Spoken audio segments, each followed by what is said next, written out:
मला तर लक्षातच येत नाही यांना लाज का वाटत नाही. आपण जे केलं त्याच्याच विरुद्ध बोलायचं आणि जिंकलो जिंकलो जिंकलो सांगायचं. खरं म्हणजे या देशामध्ये नवीन शैक्षणिक धोरणामध्ये त्रिभाषा सूत्र आलं.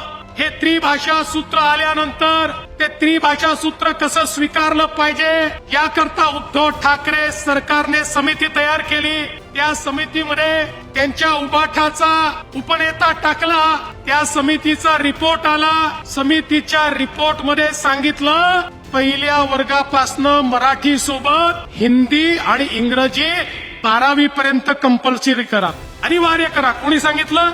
उद्धव ठाकरेंच्या समितीने त्यांच्या उपनेत्यांनी सांगितलं पहिलीपासनं 12वी पर्यंत हिंदी अनिवार्य करा. आणि तो रिपोर्ट उद्धव ठाकरेंच्या कॅबिनेटने स्वीकारला. त्याच्यावर उद्धव ठाकरेंनी सही केली. कॅबिनेटच्या मीटिंगवर सही केली. त्यावेळी मात्र हिंदीची सक्ती, हिंदीची सक्ती, हिंदीची सक्ती अशा प्रकारचं बोलणं सुरू केलं. या महाराष्ट्रामध्ये सक्ती एकच आहे, ती म्हणजे मराठीची. मराठी शिकावीच लागेल.